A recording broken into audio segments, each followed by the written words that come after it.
consolateur, il est notre divin rocher, il est notre libérateur, il est le prince de la paix. Il est appelé Dieu créateur, Fils bien-aimé, Roi serviteur, c'est notre Seigneur couronné.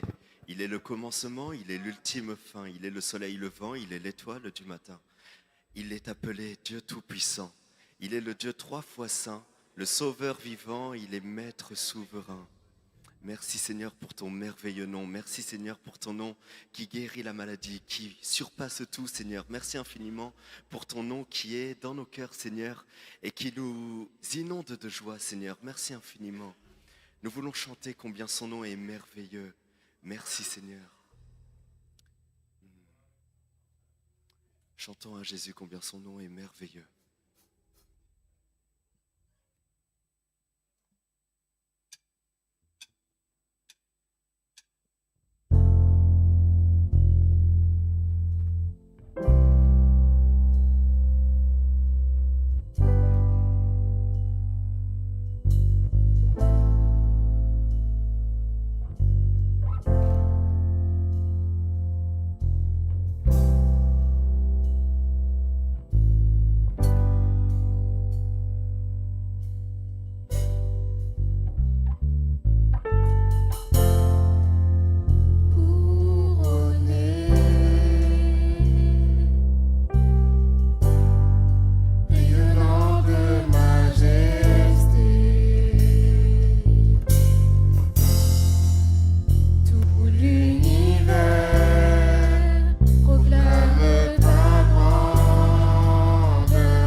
est semblable à toi, ô Dieu.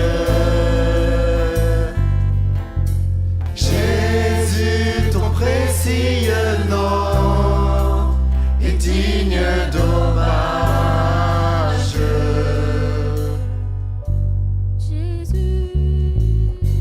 Jésus, merveilleux nom, qui est semblable à toi, ô Dieu. Jésus, ton précieux nom est digne d'hommage.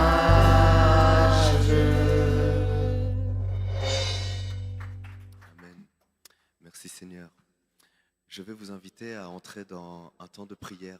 Sentez-vous libre, sentez-vous vraiment comme quand vous êtes chez vous dans l'intimité avec Dieu. Eh bien, n'hésitez pas à prendre ce temps entre vous-même et Dieu. Et j'avais cette pensée hier soir quand même, c'est les sujets de prière pour lesquels on a oublié de continuer à prier. Et je vous invite vraiment ce matin à prendre ce petit temps, si vous le souhaitez, pour vous rappeler d'un sujet peut-être que vous avez laissé peut-être de côté, mais que Jésus n'a pas laissé de côté. Et si vous voulez vraiment remettre ça devant le Seigneur, n'hésitez pas, sentez-vous libre. Et si vous ne connaissez pas encore Jésus ou vous ne remettez pas encore ces sujets devant Jésus, eh bien n'hésitez pas à au contraire essayer de prendre ce temps pour commencer à lui parler, pourquoi pas, parce que si vous le cherchez de tout votre cœur, je l'ai vécu, certains l'ont vécu, eh bien le Seigneur ne restera pas caché.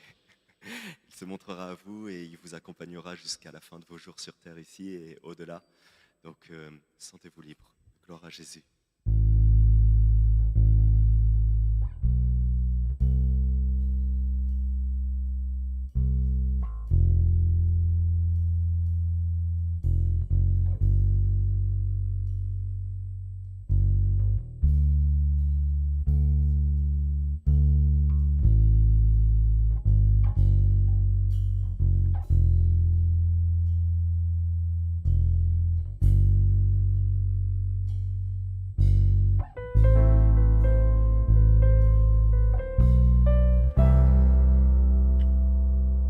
L'Éternel est saint. L'Éternel a fait la terre, le ciel, et nous voulons lui dire je t'adore. Le Seigneur a ce plan qui est parfait pour nous voir l'adorer. Et je trouve ça merveilleux personnellement. Je trouve ça magnifique. Parfois je me dis que je suis rien et qu'il me donne pourtant de l'importance. Et il me rappelle que s'il a fait cela, c'est pour être adoré, pour être glorifié. Et je le remercie infiniment. Nous allons lui chanter la terre entière est remplie de sa gloire. Alléluia.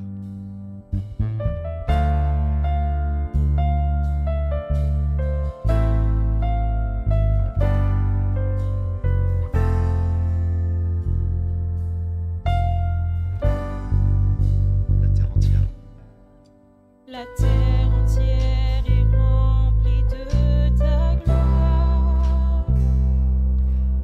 Les ténèbres s'enfuient à l'écho de ta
déclares et ce qui est mort reprend vie. Tu déclares, Seigneur, Tu déclares et ce qui n'existe pas surgit. tous les peuples et toutes les nations du monde regardent à toi, Adonai. Ô roi, Saint, Saint, Saint, éternel, toi qui as fait terre et ciel, je t'adore, ô Dieu, je t'adore, ô Dieu, tout en moi reconnais que tes œuvres sont parfaites, je t'adore, ô Dieu, je t'adore, ô Dieu, Saint, Saint, Saint, éternel, toi qui as fait terre et ciel, je t'adore, ô Dieu, je t'adore, ô Dieu, tout en moi reconnais que tes œuvres sont parfaites, je t'adore, ô Dieu, je t'adore, ô Dieu. racheté, je suis car tu m'as fait don de ton nom. Tu mérites mon adoration, roi de Sion. Racheté, je suis car tu m'as fait don de ton nom. Tu mérites mon adoration, roi de Sion. Racheté, je suis car tu m'as fait don de ton nom. Tu mérites, Seigneur. Tu mérites mon adoration, roi de Sion. Racheté, je suis car tu m'as fait don de ton nom. Tu mérites mon adoration, roi de Sion. Racheté, je suis car tu m'as fait don de ton nom. Tu mérites mon adoration, ô roi de Sion.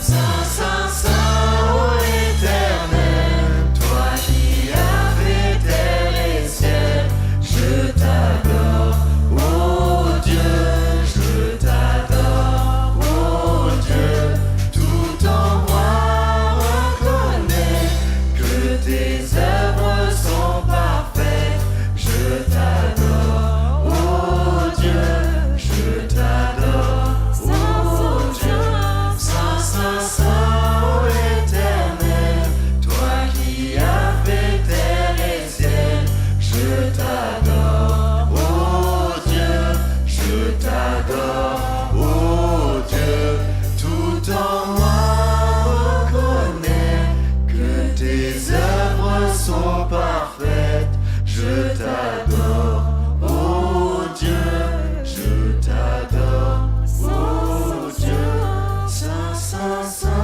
ô éternel, toi qui as fait terre et ciel, je t'adore, ô Dieu, je t'adore, ô Dieu, tout en moi reconnais que tes œuvres sont parfaites, je t'adore, ô Dieu, je t'adore, ô Dieu.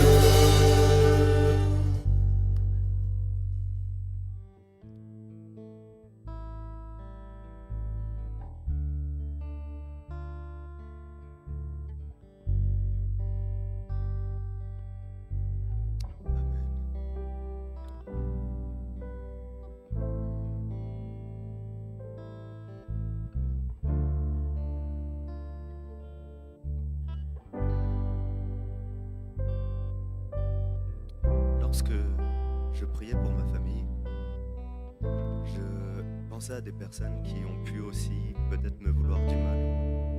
Et dans cela, je me suis dit que moi-même, je n'étais pas parfait. Moi-même, je n'étais pas la meilleure version de moi-même, tout simplement. Moi-même, j'ai fait des erreurs. Moi-même, je ne peux pas alors jeter une pierre que moi-même, j'ai peut-être déjà jetée ailleurs. Et je prie vraiment le Seigneur de m'aider à être saint, me rendre saint. Jésus nous sanctifie, Jésus nous rend saints. Il y a des fois où on m'a voulu du mal et j'ai répondu par de l'amour. Et aujourd'hui, si ce n'est que par Dieu, en fait, je ne sais pas comment j'aurais pu. Ça a été quelque chose de très difficile. Mais aujourd'hui, je continue à aimer les personnes qui ont pu me vouloir du mal. Et je prie vraiment que cela continue, que je continue à aimer ceux qui me veulent aussi du mal. Que j'aime mon prochain, qu'il me veuille du bien ou du mal. Et que je prie pour lui, que je prie qu'au contraire son cœur s'apaise. Et c'est dans cette paix que je trouve la mienne aussi. Dieu me donne la paix lorsque nous sommes tous ensemble en paix. Je veux dire à Jésus, je veux être saint. Mon seul désir, c'est d'être saint. Purifie mon cœur. Rends-moi aussi pur que l'or et l'argent. Je veux te ressembler, Jésus. Je ne regarde qu'à toi. Merci, Seigneur.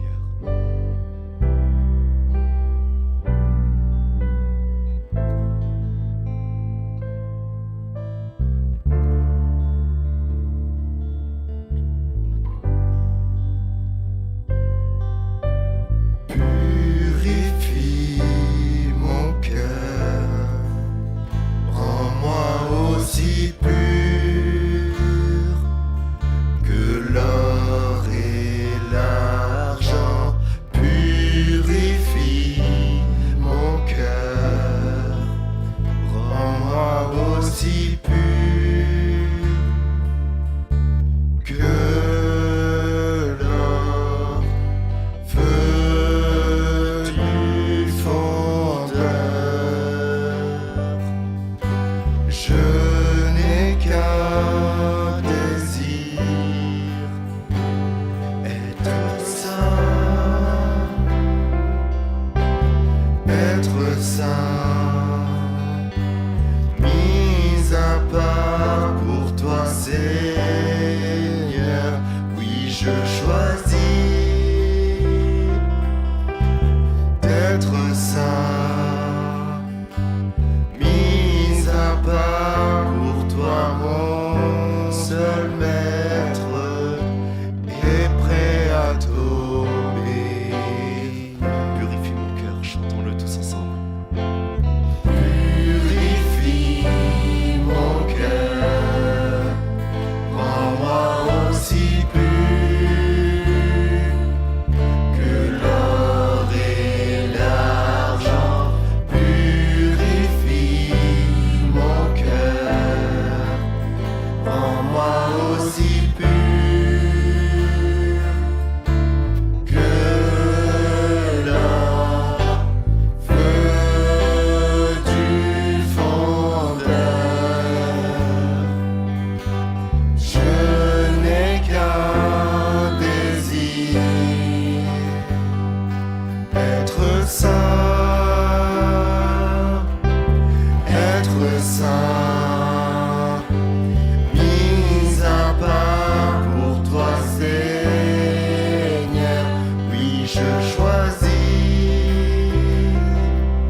Alléluia.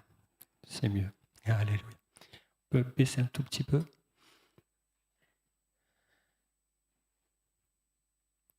Que le nom de Dieu soit béni. Sans plus tarder, nous allons lire ensemble Luc chapitre 15 à partir du verset 11. Pendant que nous lisons, je vais inviter les jeunes qui ont été désignés pour le service à la table de s'approcher maintenant. Les jeunes qui ont été désignés, s'il vous plaît, si vous pouvez vous approcher maintenant.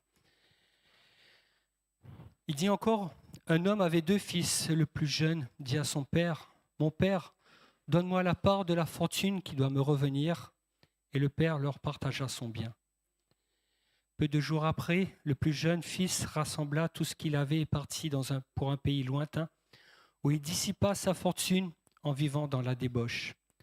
Lorsqu'il eut tout dépensé, une grande famine survint dans ce pays et commença à manquer de tout. Il se lia avec un des habitants du pays qui l'envoya dans ses champs faire paître les pourceaux. Il aurait bien désiré se rassasier des caroubles que mangeaient les pourceaux, mais personne ne lui en donnait. Entré en lui-même, il dit « Combien d'employés chez mon père ont du pain en abondance, et moi ici, je péris à cause de la famine.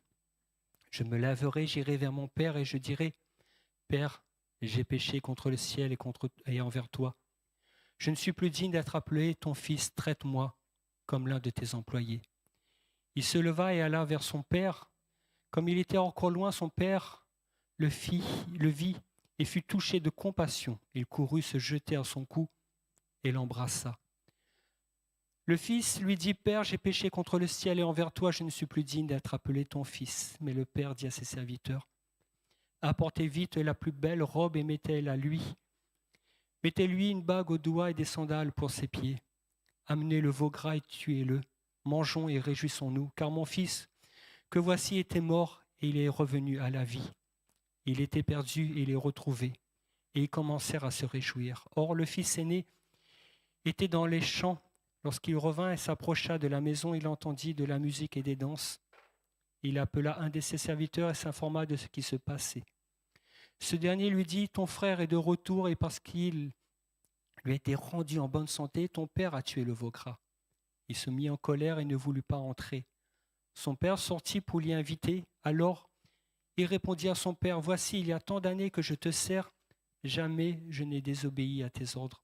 Et moi, jamais tu m'as donné un chevreau pour me réjouir avec mes amis.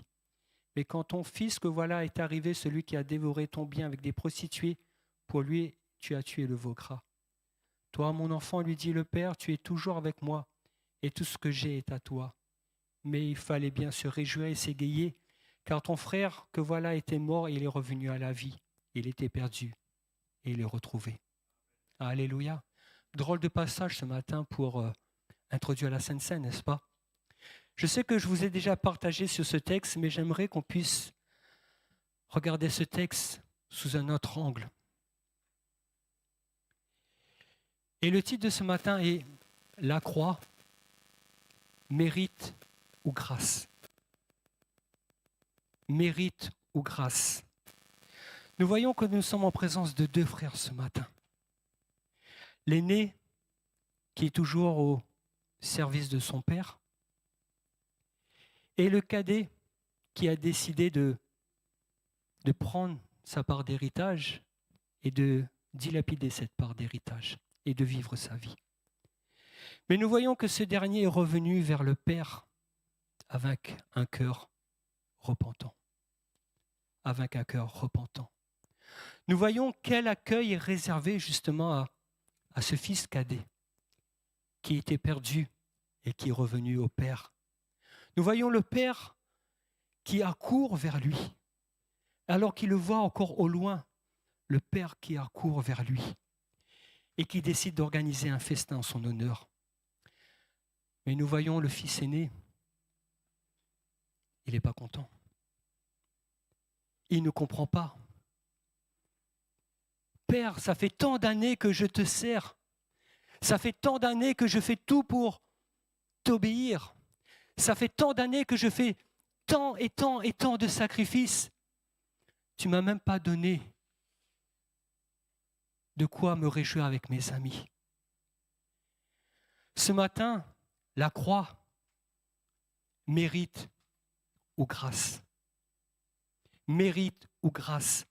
Sommes-nous ce matin à l'image de ce fils aîné ou de ce fils cadet? Alors que nous allons nous approcher de la table de la Sainte Seine, j'aimerais qu'on puisse nous examiner nos cœurs. Sommes-nous à l'image de ce fils aîné ou à l'image de ce fils cadet? Bien souvent, nous parlons de grâce, mais réalisons-nous réellement ce qu'est la grâce de Dieu en notre faveur? Malheureusement, au fil des années de conversion, nous passons de cette position de fils cadet à la position de fils aîné. Est-ce que vous comprenez là où je veux vous emmener ce matin? Au fil des années, nous oublions ce qu'est réellement la grâce de Dieu pour nous. Et nous cherchons à mettre en œuvre des actions.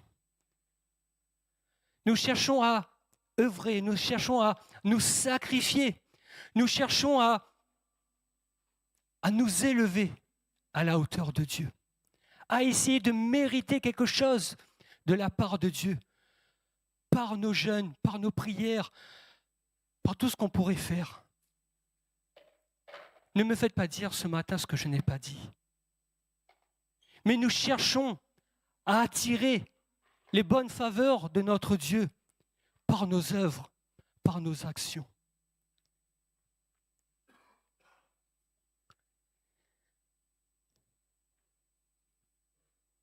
Ce matin, nous ne devons pas oublier que tout n'est que grâce. Tout n'est que grâce. Psaume 51, à partir du verset 7, nous dit « Purifie-moi du péché avec de l'hysope, je serai pur. Lave-moi et je serai plus blanc que la neige. Fais-moi entendre l'allégresse et la joie, afin que les eaux que tu as brisées se réjouissent. Cache ta face de mes péchés et efface. Crée en moi un cœur pur, ô Dieu, et renouvelle au-dedans de moi un esprit droit. Ne me renvoie pas de devant ta face et ne m'ôte pas l'esprit de ta sainteté. Rends-moi la joie de ton salut et qu'un esprit de franche volonté me soutienne. » Voilà l'état de cœur que Dieu cherche ce matin. Dieu cherche un cœur ce matin. Plus que des œuvres, plus que des actions, Dieu cherche un cœur ce matin. La grâce de Dieu, ce n'est pas nous qui nous approchons de Dieu. Mais la grâce de Dieu, c'est Dieu qui descend à nous. C'est Dieu qui nous tend la main. Alléluia.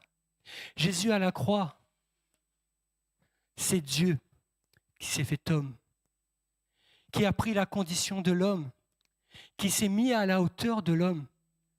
Oh, bien plus, qui s'est fait serviteur et qui a donné sa vie. Alors que nous nous approchons de la table ce matin, réalisons vraiment ce qu'est la grâce de Dieu pour chacun d'entre nous. La croix mérite ou grâce. Que Dieu vous bénisse. Je vais demander à quelqu'un de rendre grâce pour la table. Alléluia.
temple s'élève. Et quand je pense à ton nom, et quand je pense à ton nom, oui, quand je pense à ton nom, je chante tu es saint. Il n'y a pas d'autre nom, il n'y a pas d'autre nom, il n'y a pas d'autre nom. Jésus, tu es dit.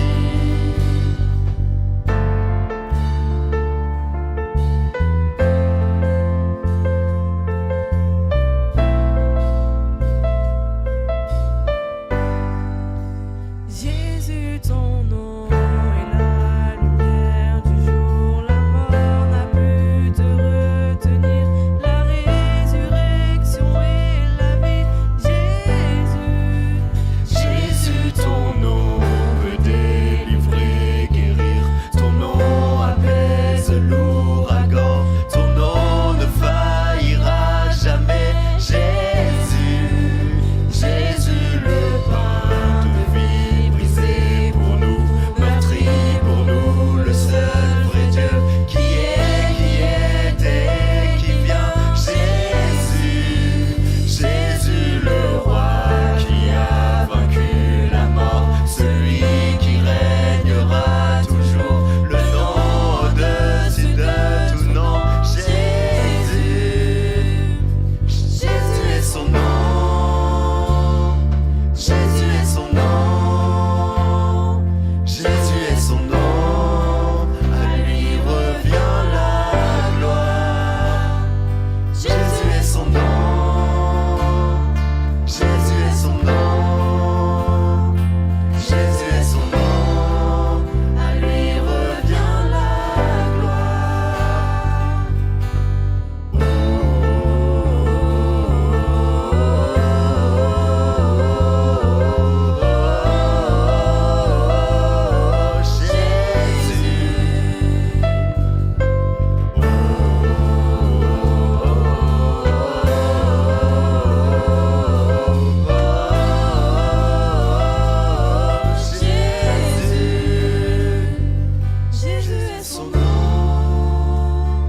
Jésus est son nom, Jésus est son nom, à lui revient la gloire.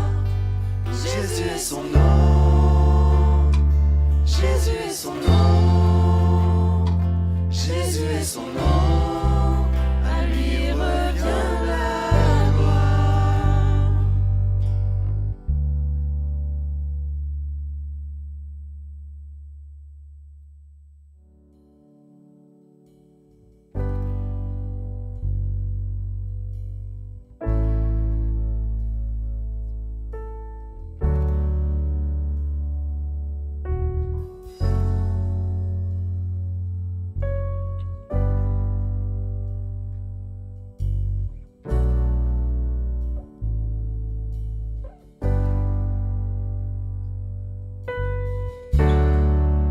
Draw me close to you.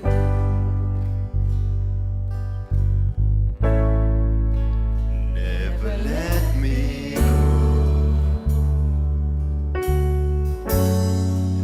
I lay it all down again to hear you say that I'm your friend. You are my desire.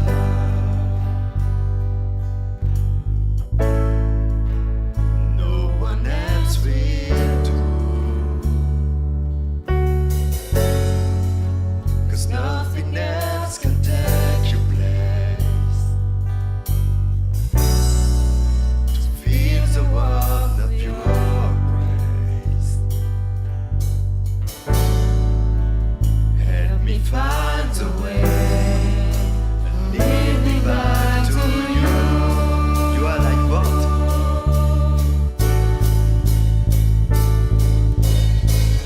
You are all I want.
Nous avons deux petits témoignages qui vont être apportés par deux personnes.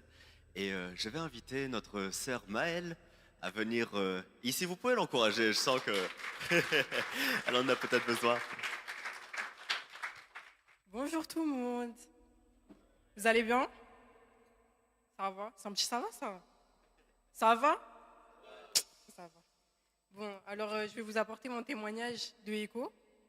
Bon, ça commence pas très bien en vrai de vrai. On va dire qu'avant écho, j'étais dans une période de ma vie où c'était sombre. Genre, je sais pas comment vous expliquer, mais j'étais dans des péchés que j'avais arrêtés avant mon baptême, avant que je donne ma vie à Christ, mais malheureusement j'ai recommencé. Donc je suis retombée dans ça, je me sentais pas bien. Et j'ai vu Écho, j'attendais pas grand chose de Écho en vérité, mais j'ai été bénie 2 fois par Dieu pour aller à Écho, parce que c'était pas prévu, mes parents ils n'étaient pas d'accord, ils sont pas chrétiens. Donc vous voyez, c'est un peu compliqué, mais finalement Dieu il m'a bénie, donc je suis allée. Donc je pense on peut lui dire merci, parce que c'est important. Écho, le premier jour, c'était compliqué parce qu'on était fatigué, on a fait de la route, on n'est pas rentré à l'auberge, ça veut dire qu'on était un peu sale, c'était compliqué, on était fatigué. Donc c'est pour ça que j'attendais pas grand-chose, mais à la dernière heure, on va dire, de la journée, il y a le pasteur à Écho qui a demandé à des personnes si on voulait prier pour elles, si on voulait laisser quelque chose à Écho, de se manifester. Du coup, on a prié pour moi et j'ai vraiment senti ce poids, genre quitter mon cœur de tous mes péchés. Et ça, c'était important, mais je savais que la marche, elle allait être progressive, que j'allais pas être délivrée instantanément. Je savais que ça allait être en plusieurs fois. Et du coup, après Écho, on a tous été boostés, tous les jeunes. On a eu une bonne communion fraternelle et on s'est aidés. Donc ça, c'est important aussi, et j'aimerais le souligner. Mais en fait, j'ai eu des mauvaises influences dans ma vie qui ont fait que je suis quand même retombée, malheureusement, parce que j'ai pas tout laissé là-bas. Et je suis retombée. Je me suis fait trahir par des personnes en qui j'avais confiance. Et j'ai menacé Dieu. Je lui ai dit, Seigneur, bon là, ça va pas, il faut quelque chose pour me canaliser. Donc, je veux un travail. Je veux un travail cet été. Et j'ai dit, si j'ai pas de travail cet été, je suis dans tout. Je suis dans tous les péchés qu'il faut pas. Donc, non, bon, j'ai abusé. J'ai abusé avec Dieu. Mais du coup, j'ai pas eu de travail. Donc, la finalité, c'est pas, bon, je suis allée dans tous les travers possibles. C'est juste, je me suis canalisée, je me suis dit, je peux pas continuer comme ça. Donc, finalement, j'ai dû apprendre à bien retomber et à ne plus retomber aussi, en étant honnête avec moi-même. Quand j'ai envie de tomber, je me le dis clairement. Genre, c'est pas un truc de fou de se dire, bah non, là, je sais que si je vais là-bas, je vais aller faire un péché. Si je suis là, je vais faire. Je me le dis honnêtement parce que sinon, j'aurais pas, comment dire, si on se le dit, on peut pas faire une action directement après qui va à l'encontre de ce qu'on a dit. Et du coup, ça, j'aimerais le souligner. J'ai arrêté de me victimiser et quand quand ça va pas, je suis allée chercher du réconfort à Dieu et ça va petit à petit. Et je sais que la marche, elle va être encore longue. Ah oui. Mais ça va aller et je sais que Dieu il est là, il me l'a montré. Donc là, je peux dire que j'ai des petites clés et on garde ce qu'on a vu à Écho. Voilà.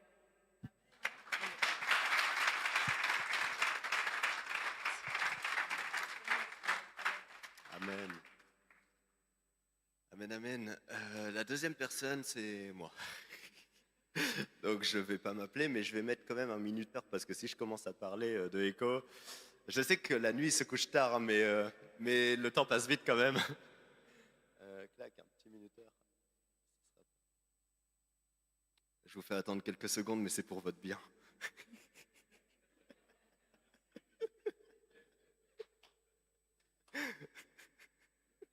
Gloire à Jésus. Merci beaucoup Maëlle pour ton témoignage. Ok, alors, Écho, moi j'ai appelé ça le multiverse. Je vais vous dire pourquoi. Tout simplement, Écho, moi ça fait... avant Écho, ça faisait 1 an que je me disais, je ne peux pas aller à Écho parce que malheureusement je travaille. Je savais déjà que j'allais travailler durant cette période, mais du coup ça ne m'a pas empêché de participer aux actions pour les autres jeunes.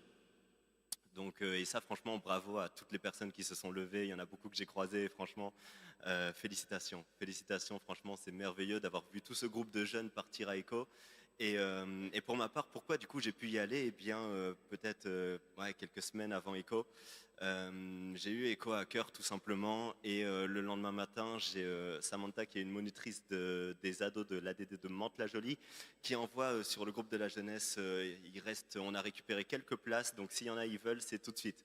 Bon, bah, j'ai contacté Samantha, mais j'ai dû contacter aussi mes équipes de travail. C'était compliqué. Dans la finalité, Dieu a parlé et Dieu a donné une solution et m'a permis d'aller à ECHO. Et franchement, j'en ai été très ému. Très ému parce que c'est ce truc où, imaginez, vous faites un beau plat, vous le servez sur la table, vous partez, vous imaginez qu'il n'y aura plus rien et en fait, quelqu'un vous a gardé une part. C'est ce que Jésus a fait pour moi, je crois.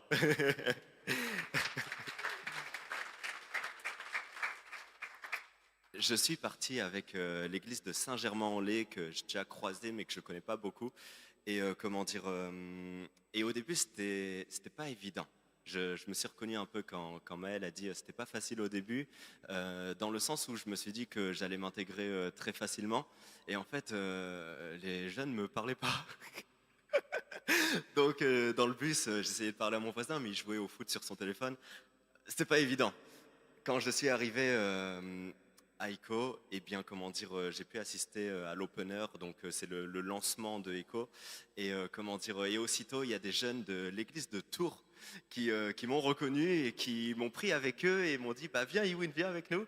Et comment dire, et ensuite ça a été ça partout dans ECHO, alors que dans ma tête, mon projet à moi, c'était Saint-Esprit, plus de toi. Ça, c'était mon ECHO à moi personnellement, dans mon cœur, c'était ça. Et dans ma tête, je m'étais dit, bah si je croise personne que je connais ou quoi, c'est pas grave. Moi, ce que je veux, c'est te connaître plus, Saint-Esprit. donc, au final, eh bien, c'est un truc de fou, mais j'allais d'endroit en endroit, d'atelier en atelier. Tout s'est parfaitement dessiné. J'avais déjà prévu un peu mon petit programme sur une application que l'organisme avait mis en place. Et les équipes qui participent en fait à l'organisation de ECHO, c'est les équipes avec lesquelles en fait je sers aux événements pages. En fait, c'est des événements en région parisienne pour la jeunesse, des ADD, des églises et comment dire. Donc, je connaissais les équipes, mais j'ai été surpris parce que dans la finalité, alors qu'au début, je connaissais pas beaucoup de... Ah oui, bah j'ai les 3 minutes qui sont passées, mais bah, je déborde un tout petit peu. Eh bien, comment dire, dans la finalité, alors que mon cœur était en course vers plus de toi, Saint-Esprit, eh bien, à chaque fois que je passais dans un couloir, dans une salle, etc., je revoyais du monde de notre Église universelle. C'est pour ça que j'ai appelé ECHO le multiverse, parce que j'ai vu des personnes de Toulouse, des événements pages de l'Église de Tours, de l'église de Mantes, de l'église de Chanteloup, mon ancienne église du coup. J'ai vu beaucoup de personnes et j'ai été étonné de voir autant de personnes au même endroit. Et c'est là où je me suis rappelé à quel point notre famille est grande en fait. À quel point en fait on n'est pas tout seul. Et pareil, bah, quand j'ai recroisé évidemment la jeunesse de Dreux ou des jeunes de Dreux, là je vois Mathieu Ludivine, je les ai croisés dans les ateliers, Samuel, Konosko. Eh bien, comment dire, ça aussi c'est merveilleux. C'est merveilleux parce qu'à ce moment-là, vous ressentez une espèce de paix, mais vraiment c'est fort parce que vous vous dites, vous n'êtes pas du tout ici en fait, vous êtes en Auvergne, au Zénith d'Auvergne, et en fait vous êtes comme chez vous. Vous êtes comme chez vous parce que votre famille est là en fait. Quand je dis est là, c'est pas au Zénith d'Auvergne, c'est partout en fait, partout où vous allez. Et ça c'est merveilleux. Et quand même pour finir mon témoignage, eh bien j'ai eu plus du Saint-Esprit. Donc je remercie le Seigneur, gloire à Jésus.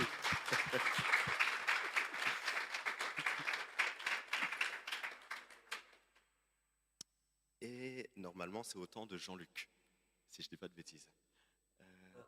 Olivier nous a dit que le cœur, l'amour, la grâce, c'était plus grand que les sacrifices qu'on pouvait offrir. Et puis, oui, il a même dit qu'il nous fallait aimer notre prochain. Amen.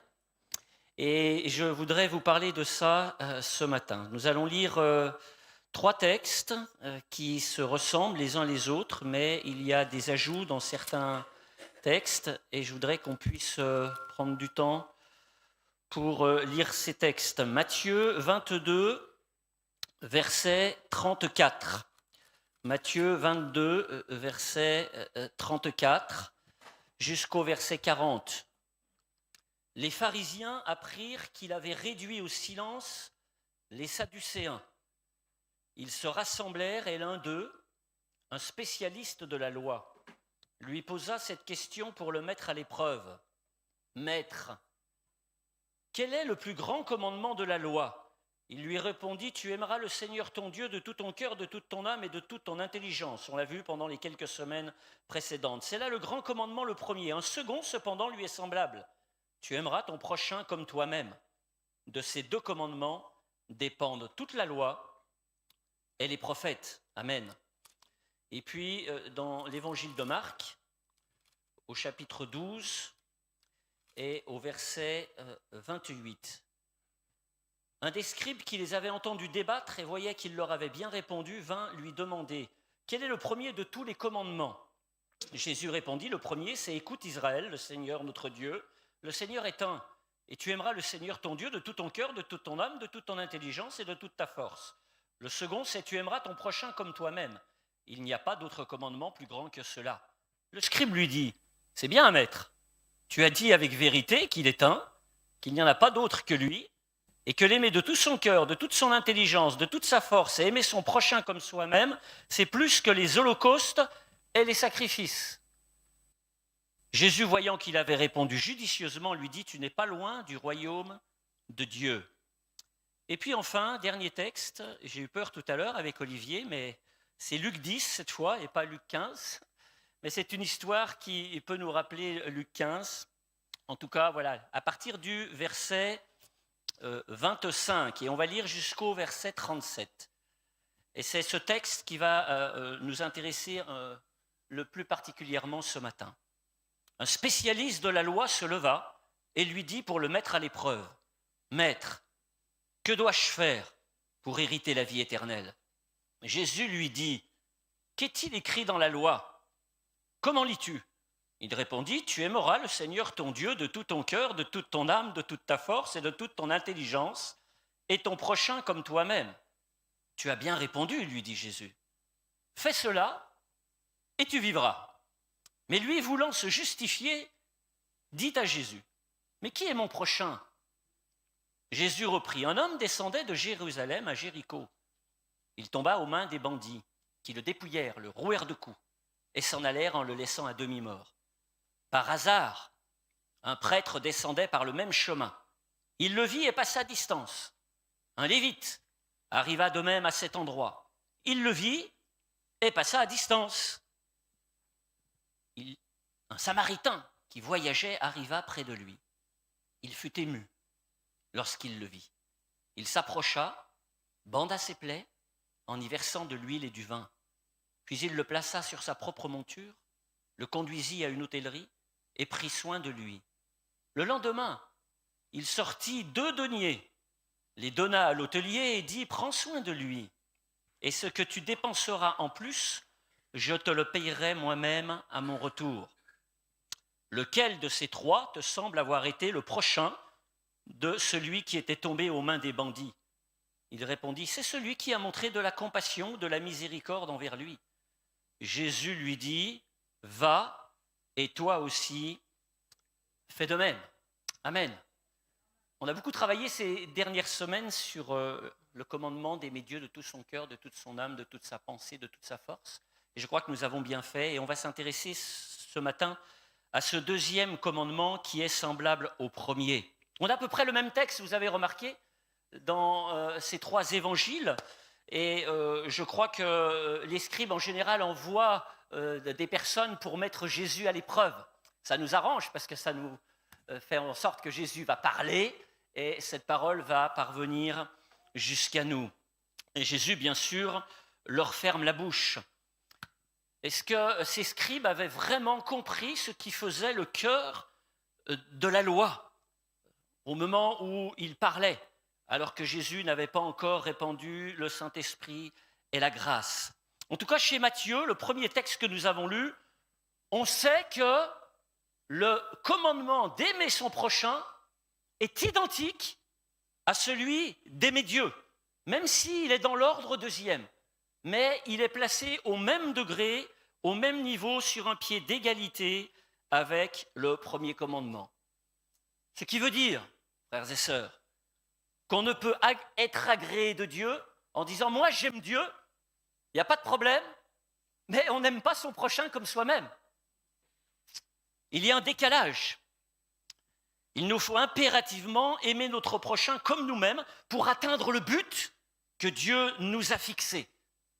Et le texte dit littéralement en grec, toute la loi et les prophètes est suspendue à ces deux commandements.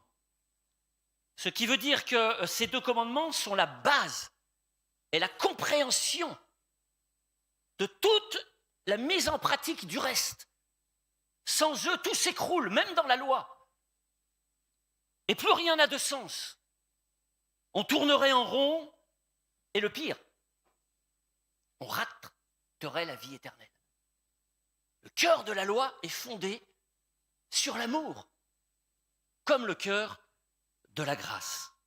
Le tout n'est pas de le savoir, mais de le mettre en pratique. Aimer son prochain comme soi-même. Quand on voit la manière dont les Juifs ont traité Jésus, on peut dire qu'ils ont lamentablement manqué le but. Car même si on n'est pas d'accord avec son prochain, même si notre prochain ne fait pas partie de la même religion que nous, même s'il n'a pas les mêmes idées que nous, on doit l'aimer quand même. Alléluia! On doit l'aimer quand même. Le texte de Marc nous renseigne sur la place de ces deux commandements par rapport au reste de la loi, et Olivier a ouvert le bal. Le scribe lui dit, c'est bien maître, tu as dit en vérité que voilà, aimer Dieu de tout son cœur et aimer son prochain, c'est plus que les holocaustes et les sacrifices. C'est plus que les holocaustes et les sacrifices. Jésus admire sa réponse. Il lui dit qu'il a répondu judicieusement. Et que aimer son prochain, c'est plus que toutes les offrandes que tu pourrais donner à Dieu aujourd'hui, ou que tous les sacrifices que tu pourrais faire pour Dieu. C'est vrai sous la loi, et c'est vrai aussi sous la grâce. Et j'étais content d'entendre cela ce matin de la part d'Olivier. Paul nous dit, je vous encourage donc mes frères au nom de toute la magnanimité de Dieu à offrir vos corps comme un sacrifice vivant. Nous sommes appelés à honorer Dieu avec notre corps, en marchant avec lui, en respectant ses commandements. Mais c'est moins que aimer Dieu et aimer son prochain. Alléluia. C'est une manière d'offrir à Dieu un sacrifice. Mais l'apôtre Paul ira plus loin, et même s'il nous dit à un moment donné, aspirer aux dons spirituels les meilleurs, et peut-être que ce matin, tu pourrais dire que tu parles en langue, même dans l'église. C'est bien, mais Paul dit, si je n'ai pas l'amour, zéro. Tu pourrais dire, ce matin, moi j'ai le don de prophétie. Dieu me parle. Mais si tu n'as pas l'amour, zéro. Tu pourrais dire, moi j'ai la foi jusqu'à transporter les montagnes. Ça plaît à Dieu de voir mon cœur avec une foi incroyable. Si tu n'as pas l'amour, ça fait déjà 3 zéros, donc ma maman appelait ça un triple zéro. C'est arrivé à quelqu'un d'avoir un triple zéro? Oui, là-bas, je vois une... Quand je distribuerai tous mes biens, enfin, je donne. C'est un sacrifice, ça, je donne tous mes biens. Si je n'ai pas l'amour, zéro. Etc., etc. L'amour, dit Paul, ne périt jamais. Parce que celui qui a l'amour, il a la promesse, comme dira Jésus, de la vie présente, mais de la vie aussi à venir.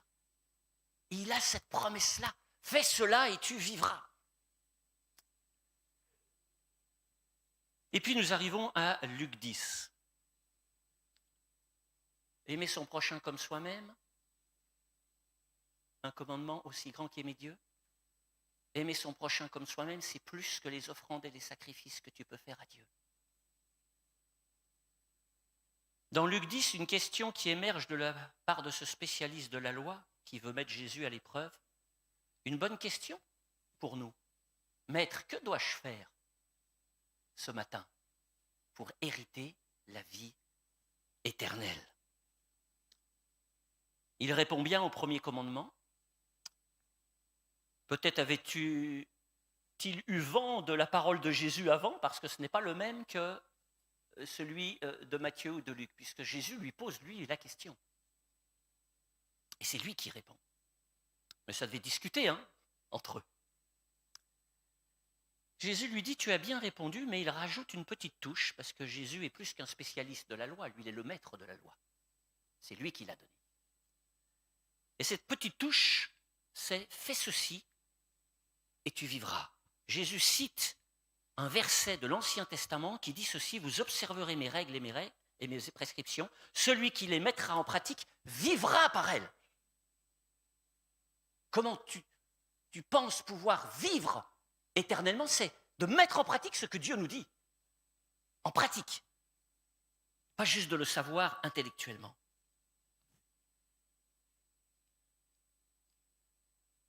Ce spécialiste de la loi enchaîne et pose la question à Jésus.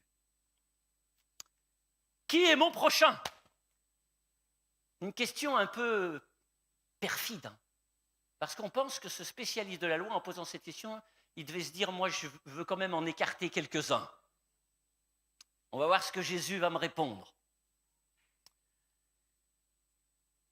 Et là, on a une démonstration, frères et sœurs, une démonstration vivante de ce qu'est l'amour en pratique, l'amour qui vient de Dieu, l'amour en puissance dans notre vie. Et ce que j'aime avec Jésus, c'est qu'il n'a pas mis 3 jours et 3 nuits pour chercher sa réponse. Le spécialiste de la loi lui pose une question et il répond avec cette parabole du Samaritain qui est extraordinaire. Jésus est rempli du Saint-Esprit. Histoire vraie ou parabole, peu importe. Il y a des gens qui sont spécialistes du Nouveau Testament, ils passent leur temps à savoir ça, à chercher à régler le problème. Moi, je préfère chercher un autre problème. Est-ce que je vis ce que cette parabole me dit? L'enseignement que contient ce texte est très important pour nous ce matin, frères et sœurs. Et on va s'y attacher. Un homme descend de Jérusalem à Jéricho. Jérusalem, c'est un lieu à 700 mètres de hauteur où il y a beaucoup de gens qui sont connus du monde entier, des spécialistes de la loi qui sont là. C'est comme la capitale. Et puis, il y a un homme qui est à Jéricho, et là, c'est tout en bas, à 700 mètres à 200 mètres au-dessous de la mer, où il y a peut-être des gens, même pas, tout simple. Et le chemin pour aller l'un à l'autre traversait le désert de Juda, très dangereux, où il y avait beaucoup d'attaques de bandits. La majeure partie de ces 29 kilomètres se déroulait jamais sans encombre. C'était compliqué. Aujourd'hui, il faut 37 minutes pour faire Jérusalem-Jéricho. À l'époque, il fallait une journée. On n'avait pas de moteur. Vous savez, c'est un peu la vie d'aujourd'hui. La vie est parfois fatigante, parfois difficile. Parfois, des surprises nous attendent le jour même et on ne le sait pas. Des difficultés, des souffrances. Cet homme est attaqué par des bandits, dépouillé, battu et laissé dans sa misère, à demi-mort. Je ne sais pas si vous regardez les informations, moi très peu. Mais j'ai entendu récemment que 4 garçons avaient frappé à mort un 5e garçon et qu'il l'avait laissé à demi-mort, avec en plus un portable à la main pour filmer. La Bible nous dit que dans les temps de la fin, les hommes seront cruels, très cruels. Et malheureusement, il n'y a pas eu de bon samaritain pour ce jeune homme pour venir à son aide. Et même, ils sont revenus, semble-t-il. Et ils l'ont laissé dans sa misère. Et il est mort. Il y a autour de nous, frères et sœurs, des gens qui vivent des choses difficiles. La maladie, la souffrance, ils ont besoin d'aide. Ils ont besoin de rencontrer quelqu'un qui va être leur prochain. quelqu'un qui va s'occuper d'eux. Et pour les sortir de leur misère, il faut être un bon samaritain. Sinon, on va leur dire réchauffe-toi, bon appétit, mais sans rien leur donner. Jésus dit, c'est pas comme ça que ça marche. La Bible dit que par hasard, des hommes sont passés sur ce chemin à côté de cet homme qui était laissé à demi-mort. Et le premier qui passe, mais gloire à Dieu, c'est un prêtre, un pasteur. Ah, mais il a de la chance, parce que ça va être un homme qui va être rempli de Dieu, de compassion. Eh bien non, pas du tout. Ce prêtre, il répond à son sacerdoce et il offre des sacrifices. Il aurait bien dû savoir dans la loi que le plus important, c'était d'aimer son prochain et pas d'offrir des sacrifices d'animaux. Il aurait dû le savoir, et certainement qu'il le savait. Mais l'avait-il vraiment réalisé dans sa vie? Et quand la Bible dit c'est un hasard, vous savez que parfois Dieu fait des hasards un peu spéciaux. Et c'est au travers de ces hasards qu'il nous attend. Peut-être qu'aujourd'hui, il va y avoir un hasard dans ta vie. Et Dieu va regarder comment tu vas réagir. On ne sait pas si cet homme était juif ou non. Peut-être un homme lambda que l'on peut côtoyer tous les jours. Qui est-il pour le prêtre? Juste un homme comme lui, mais créé à l'image de Dieu, il l'avait oublié. Et peut-être que ce prêtre pensait ne rien avoir à devoir à cet homme-là. La Bible dit que nous sommes tous de sa race et qu'il n'y a aucune exception de personne. Et que quand on rencontre quelqu'un qui a un problème, on est obligé de voler à son secours. Donc le bien que nous devons faire, frères et sœurs, s'étend à tous. Comme la miséricorde de Dieu s'étend à tous. Ce prêtre qui va malheureusement pour lui défaillir au plus grand commandement de Dieu. Et souvenons-nous ce matin que Jésus ne sera jamais impressionné par notre fonction. Jean-Luc Richer est pasteur. Ça n'impressionne pas Jésus. Puisque c'est lui qui nous place. Et que c'est le premier à défaillir devant le cœur de l'Évangile, on pourrait dire aujourd'hui.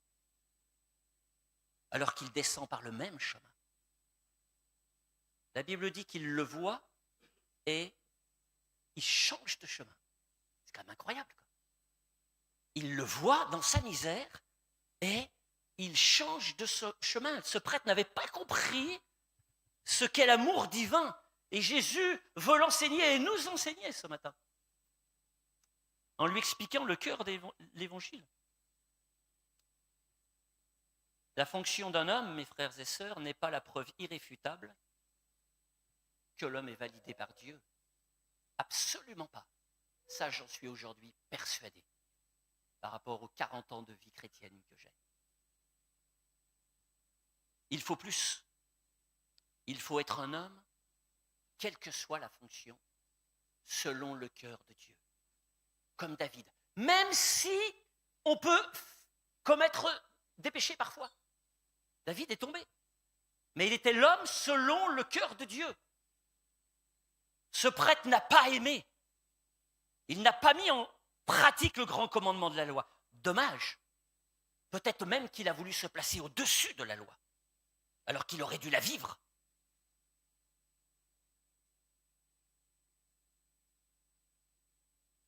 Sans amour, quel que soit le sacrifice que tu offres à Dieu, je crois qu'il ne le reçoit pas. Pour que Dieu reçoive notre sacrifice, il faut qu'il voie dans notre être intérieur l'amour qu'il nous a communiqué par le Saint-Esprit. Alors on dit, c'est pas grave, il y a un lévite qui arrive. Cette fois, ça va marcher. Vous savez ce que c'était qu'un lévite, hein? Un lévite, c'était quelqu'un qui travaillait pour la maison de Dieu. qui avaient les tâches qui étaient non pas liées au sacerdoce, mais la garde du temple, etc., les travaux. Mon frère, ma sœur, peut-être que tu es engagé avec Christ dans la maison de Dieu, et je ne vais pas te dire que ce n'est pas bien. C'est très bien. Mais Dieu veut plus. Dieu veut que, au travers de ton service, non seulement tu vives l'amour de Dieu et l'amour pour ton prochain, mais en plus que tu le communiques. Et je crois que ces deux hommes sont pris en exemple pour nous ce matin, pour nous dire que nous devons nous attacher à l'essentiel. Et l'essentiel, c'est d'aimer. Pas de servir Dieu, d'aimer. Parce que ce Lévite est incapable d'aimer. Il est juste pris dans ses services. Il change de côté lui aussi. Peut-être qu'il doit se dire, écoutez, bon, ça c'est pas mon domaine. Il va y avoir un homme lambda qui va passer et puis il va s'en occuper de cet homme. Moi j'ai d'autres choses à faire plus grandes, plus intéressantes. Attention à la manière dont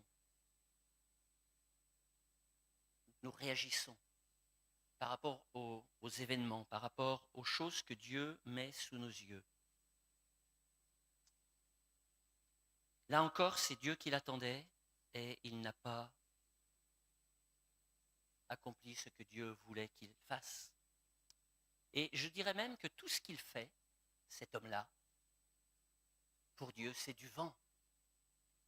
C'est du vent, parce qu'il n'est incapable d'aimer. Ça ne compte pas pour Dieu. Il n'a rien dans le cœur. C'est un activiste. Vous savez la différence entre les activistes et ceux qui travaillent pour Dieu? C'est un activiste. Il fait, il fait, il fait. 1 Corinthiens 13, verset 4 dit « L'amour est bon et généreux ». Était-ce vraiment un hasard que Dieu le fasse passer au même endroit que cet homme à demi-mort? Bien sûr que non. Dieu attendait qu'il fasse quelque chose pour sonder la dimension et la profondeur de son cœur. Dieu fait souvent des choses comme ça dans nos vies.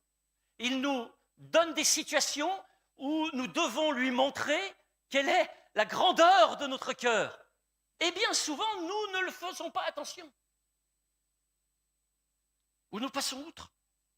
Mais quelle conception de l'amour avaient ces deux gaillards-là? Je me pose la question. Quelle conception de l'amour? Un troisième homme arrive. Alléluia. Ce n'est pas un prêtre, ce n'est pas un lévite, même pas un juif.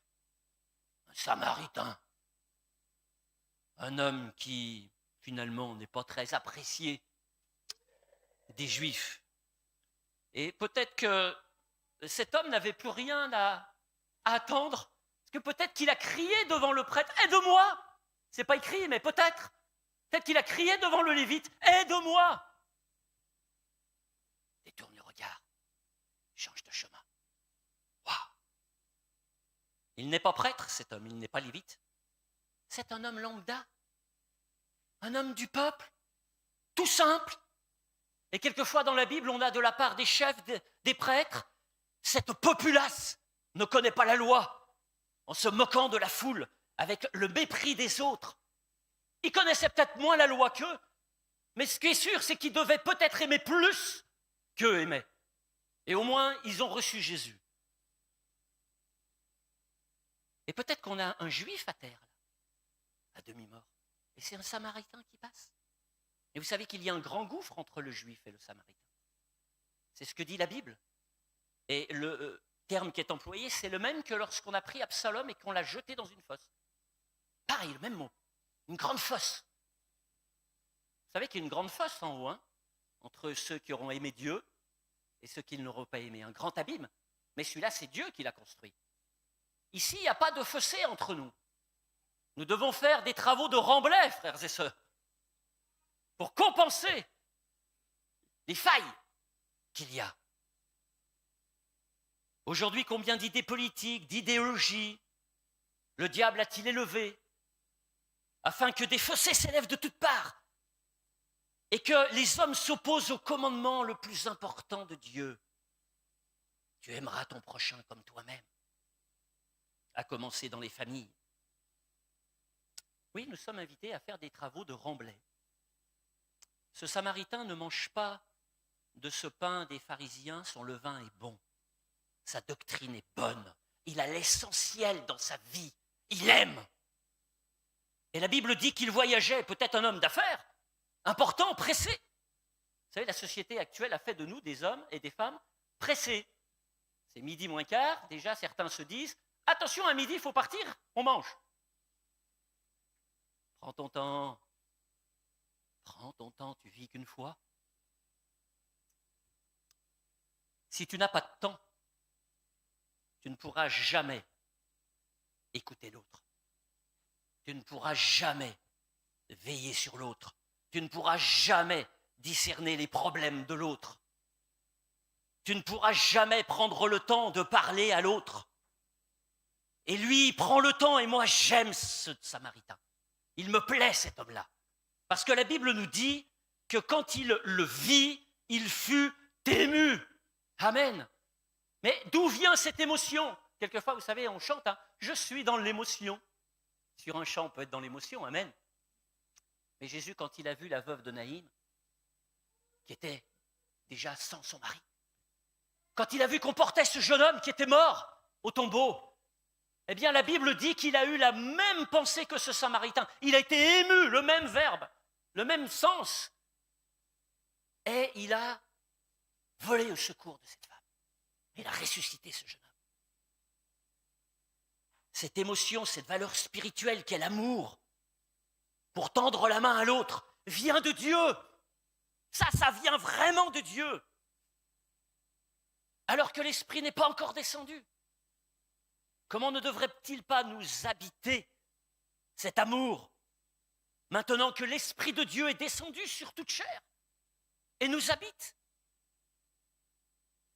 Et vous savez, le problème de notre société, c'est que parfois, l'homme s'arrête à l'émotion. Mais ce que Jésus nous dit là, dans cette parabole, c'est que la pratique suit l'émotion. Tu as une émotion, mon frère, il faut mettre en pratique cette émotion. Je ne sais pas, tu peux avoir des yeux pour une sœur que tu trouves belle. Tu vas mettre en pratique ton émotion. Avec Dieu, c'est pareil. Cet homme s'approche. On ne peut garder ses distances avec son prochain. Il faut s'approcher de lui.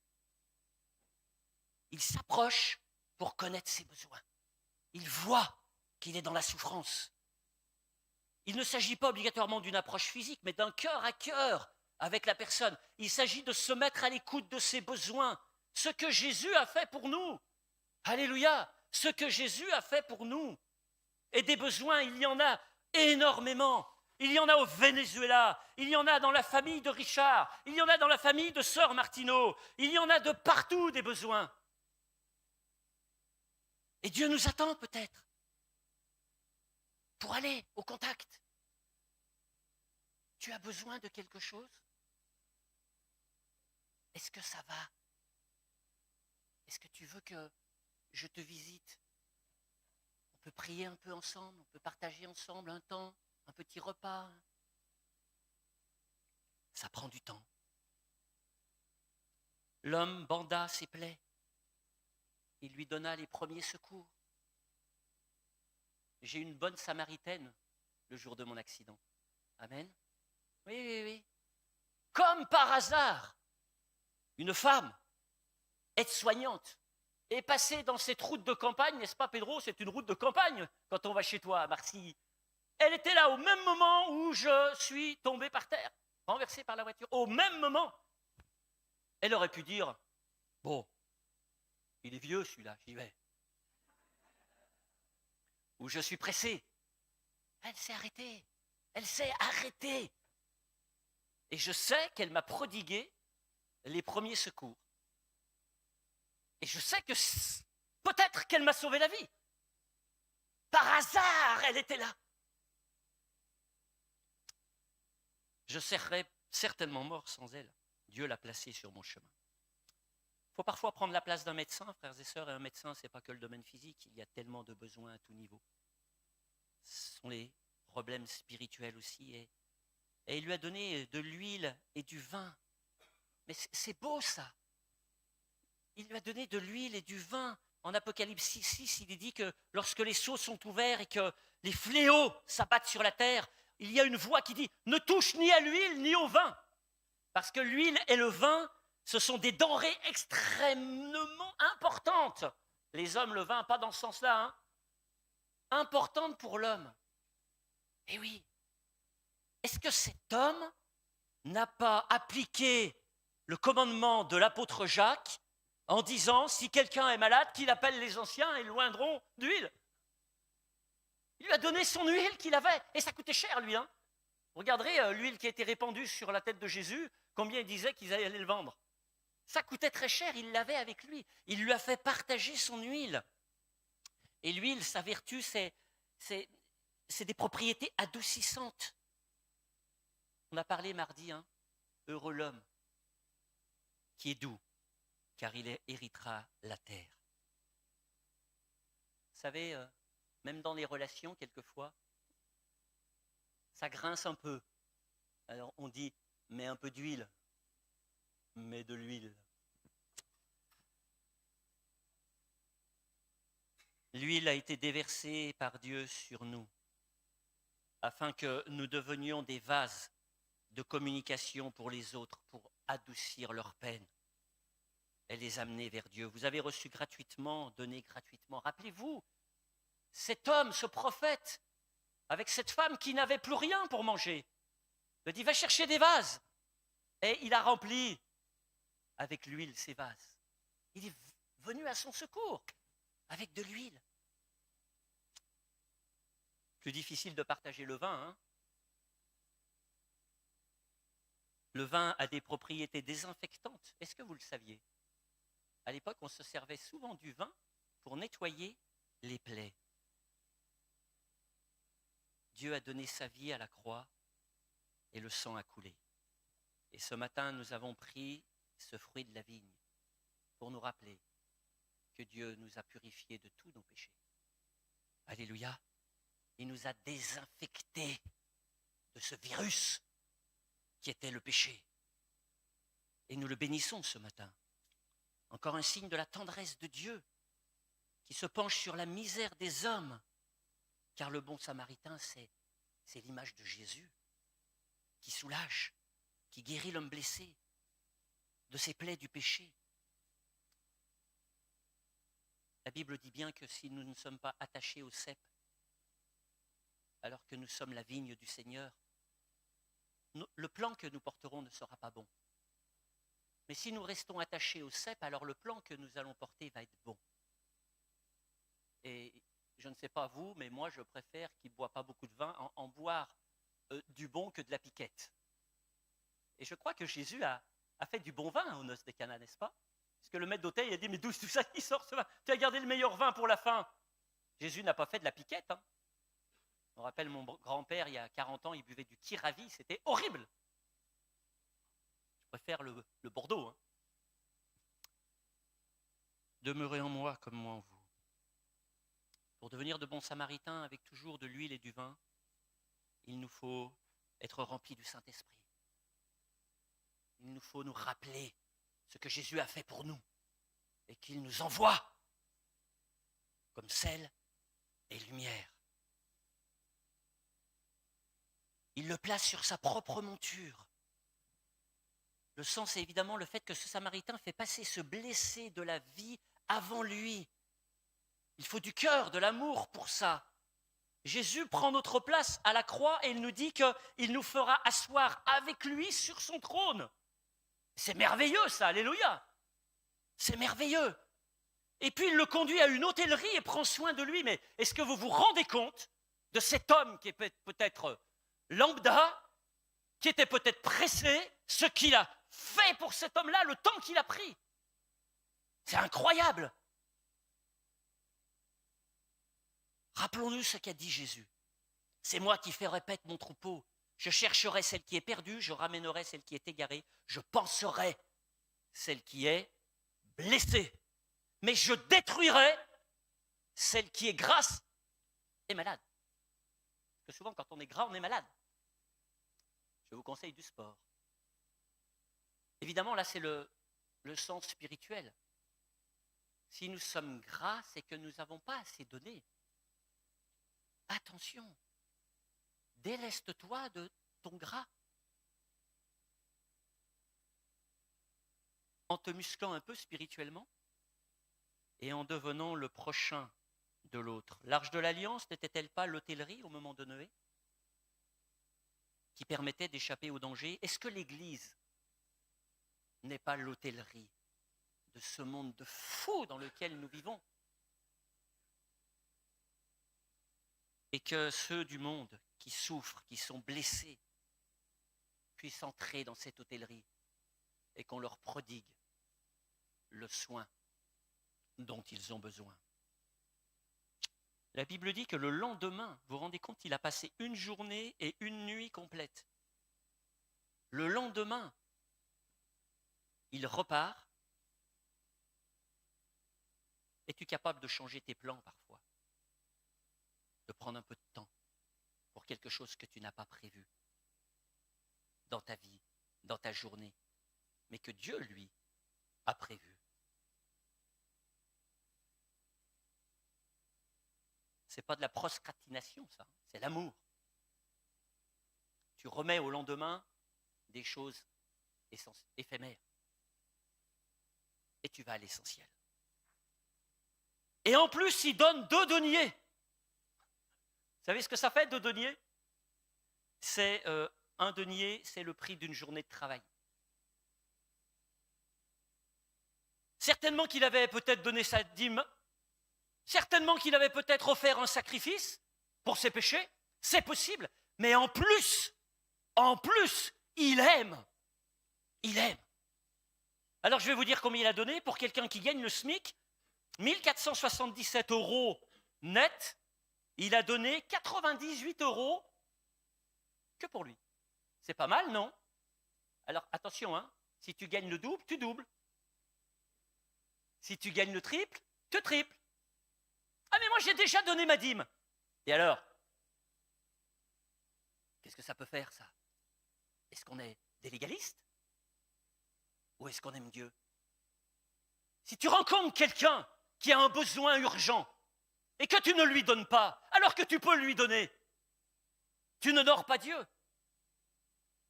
Tu le déshonores. La foi, rappelons-nous, sans les œuvres, est morte. Et non seulement ça, mais en plus, ce bon samaritain lui dit au maître d'hôtel, quand je vais revenir, tu vas prendre soin de lui et moi je vais te payer ce que je te dois. Est-ce que vous vous rendez compte de la démarche de cet homme?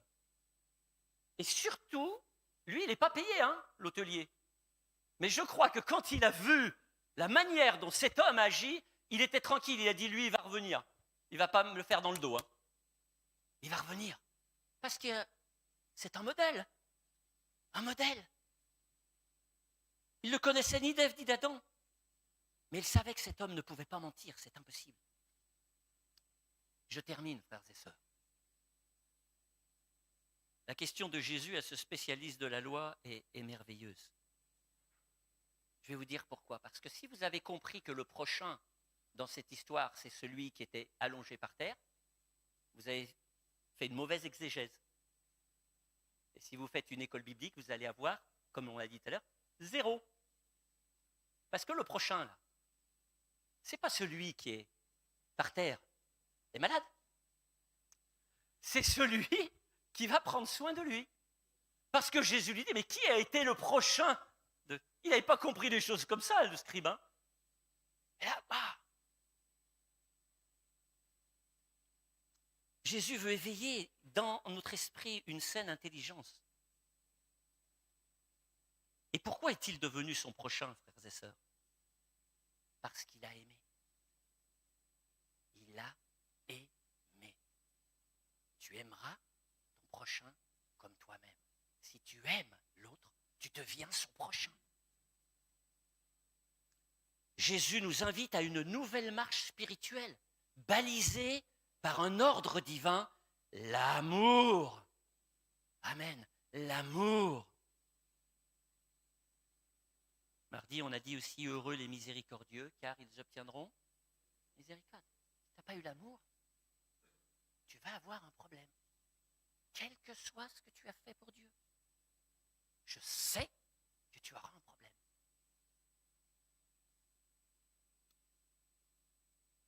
Parce que si les miséricordieux recueillent la miséricorde et triomphent du jugement, les autres, ben non. Hein. Non, non, non. Ils n'obtiendront rien du tout. Du coup, Jésus revient à la même pensée qu'au début. Il lui dit, va et fais de même. Mon frère, ma sœur, voilà une nouvelle orientation pour ta vie terrestre. Pense que Dieu t'attend avec l'amour qu'il t'a communiqué et que tu dois communiquer aux autres. Pas simplement ce que tu fais. Et quelquefois, on est tellement, mais tellement pris dans notre travail, nos activités, qu'on n'est plus capable de penser de cette manière, comme le prêtre et le lévite. Je conclus. Ma question n'est pas de savoir qui est notre prochain, mais plutôt de savoir qui va pouvoir dire de nous, au moment du jugement, que nous avons été son prochain. Jésus reste notre prochain pour tout ce qu'il a fait pour nous. Et dites-moi, chers amis, je vous pose une question et vous y réfléchirez. Quel est le plus important dans ce que Dieu a fait pour nous? Attention, hein, ne me lapidez pas tout de suite avant d'avoir compris ma pensée. Qu'est-ce qui est le plus important dans ce que Jésus a fait pour nous? Est-ce que c'est son sacrifice à la croix, avec ses souffrances abominables, son humiliation? Ou est-ce que c'est l'amour qu'il a eu pour nous? Vous n'avez pas le droit de dépêcher 3 pages, vous me ramenez ça dans 15 jours. Qu'est-ce qui est le plus grand? Est-ce le sacrifice de Jésus? Ou est-ce l'amour dont il nous a aimés avant de se sacrifier? Je ne vous répondrai pas quant à mon avis, mais réfléchissez-y. Réfléchissez-y. Comment tu veux être le prochain de Jésus? Eh bien, Jésus te dit en Matthieu 25 que chaque fois que tu auras fait quelque chose à l'un de ses plus petits, combien même le plus petit, un verre d'eau, c'est à Jésus que tu l'auras fait. Waouh, ça c'est fort. Ça c'est fort. Et les besoins sont nombreux. Frères et sœurs, attention de ne pas devenir ces brebis grasses dont nous parle la Bible, mais ressemblons à cet excellent berger. Et Jésus dit aux spécialistes de la loi, et la boucle est bouclée, fais cela et tu vivras. Aime, je te garantis que tu vivras. Aime. Et la Bible nous dit que dans les tabernacles éternels, on va nous inviter. Vous savez qu'on va manger là-bas. Amen. Et pourquoi on va nous inviter? Parce qu'on se rappellera de ce qui se sera passé ici et comment on aura béni les autres. Alors, frères et sœurs, chanter pour Dieu, c'est bien. Travailler pour Dieu, c'est bien. Mais aimer Dieu et aimer son prochain comme soi-même, c'est le cœur de l'Évangile. C'est le cœur de la loi, c'est le cœur de Dieu. Et nous ne devons pas passer à côté de ce que Dieu nous demande. Alléluia. Que Dieu vous bénisse. On part en vacances dans 15 jours, mais vous aurez toutes les vacances pour vous trouver dans des situations par hasard. Vous aurez l'occasion de faire du bien à l'un ou à l'autre et qui pourront vous dire dans les tabernacles éternels, tu as été mon prochain. Que Dieu vous bénisse. Amen. Je vais appeler mon oncle et ma tante. Si Jacques et Teresa, vous pouvez vous avancer par ici, n'hésitez pas. Bonjour.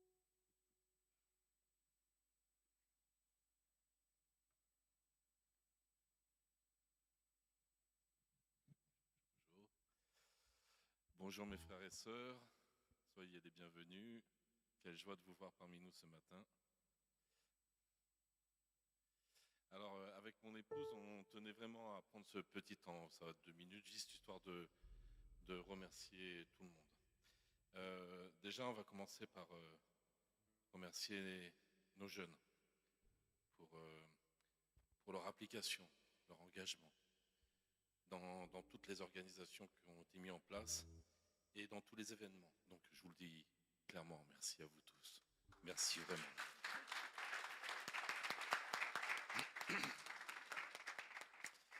Merci également à toute l'équipe pastorale, Jean-Luc, Jean-Pierre, merci pour votre confiance que vous nous avez donnée de nous confier ces jeunes. C'est vrai que nous, des fois, nous sommes un peu foufous et si on nous écoutait, on partirait peut-être dans toute... Enfin bref. Donc vraiment merci à vous pour votre confiance. Merci également, alors ça c'est une petite pensée que j'ai particulièrement parce que je voulais vraiment remercier tous les moniteurs des ados, tous les moniteurs des enfants qui font un travail remarquable, tout le GIB, parce que nous récoltons leurs fruits. Ils ont travaillé en amont et nous ne faisons que récolter leurs fruits qu'ils ont fait pendant toutes ces années. Et vraiment un grand merci car vous faites du super boulot et franchement ça nous facilite la vie. Et nous avons plus que presque à polir les diamants. Vous avez déjà taillé, façonné. Et nous faisons que... Enfin bon, vous m'avez compris. Donc vraiment grand merci. Et l'Église, merci à vous. Merci de votre implication dans les événements que nous organisons, dans par exemple la fête des nations, dans les ventes que nous pouvons faire pour pouvoir les aider à faire tous les événements qui doivent se faire. Donc vraiment, merci, un grand merci à vous tous. Et puis, qu'est-ce que je vais faire aussi? Rappelle-moi, c'est tout, je crois. Hein. J'ai remercié tout le monde. Hein. Est-ce que j'ai oublié quelqu'un? Et merci à Dieu, bien sûr. Merci Jean-Pierre. Merci à Dieu. Hein. Thierry, si tu veux bien prier pour tous ces jeunes. Je sais pas, excuse-moi, j'ai le micro, il faut me l'arracher des mains, sinon je ne vais plus l'enlever. Voilà. Par contre, juste vraiment, sachez que Teresa et moi, nous sommes très fiers de vous, les jeunes. Vraiment, ça me touche. Je vais encore pleurer, il faut arrêter, faut vous nous donner. Voilà, tiens, je te rends ça. Merci beaucoup.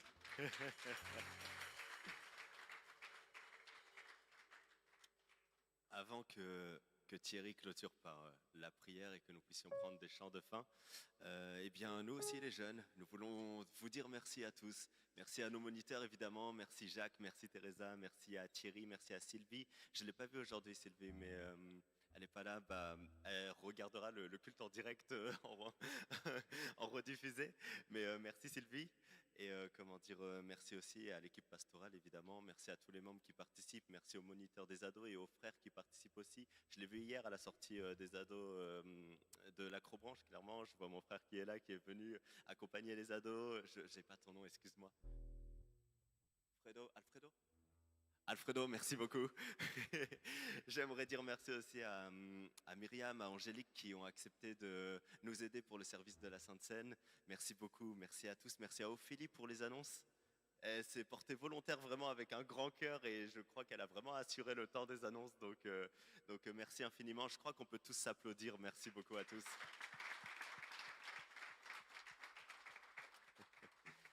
Et aussi, je veux remercier John.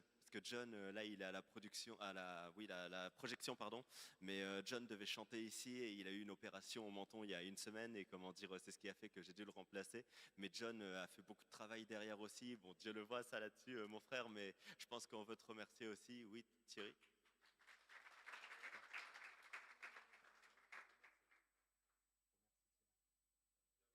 Merci à Manon pour l'organisation. Oui, j'allais y venir. Merci à tous. Oui, tonton, si j'ai des trucs que j'ai oubliés. Merci Seigneur, on va pouvoir appeler Thierry. Tu m'as perturbé. On va pouvoir appeler Thierry pour clôturer pour la prière, pardon. Oui, pour la merci, j'allais dire bien, mon frère, s'il te plaît. Et merci à tous vraiment du fond du cœur. Amen. Est-ce qu'on peut se tenir debout également, puisqu'ils vont avoir leur dernier chant? Éternel Père Dieu de toute grâce, nous te bénissons. Merci Seigneur pour ce temps que nous avons passé ensemble. Dis ta parole, jeunes et vieux se réjouiront ensemble. Nous te bénissons Seigneur Dieu de gloire pour la relève que tu prépares dans tous les services Seigneur Dieu de gloire. Nous te bénissons aussi Seigneur Dieu de gloire pour le cœur que tu as donné à tes serviteurs Seigneur Dieu de gloire qui conduisent ton peuple Seigneur afin de pouvoir permettre Seigneur et mettre tout le moyen pour que la jeunesse Seigneur Dieu de gloire émerge dans tes voies. Nous te bénissons. Merci pour ta parole que tu nous as donnée ce matin. Permets-nous, Seigneur, au nom de ton amour, Seigneur, de mettre cette parole en pratique, Seigneur. Béni soit ton Saint-Nom et bénis également ton serviteur que tu as utilisé ce matin. Louange, gloire à toi, Seigneur. Bénis notre retour, Seigneur, et bénis aussi la semaine pour la gloire de ton Saint-Nom. Nous t'avons ainsi prié. Amen. Amen, amen.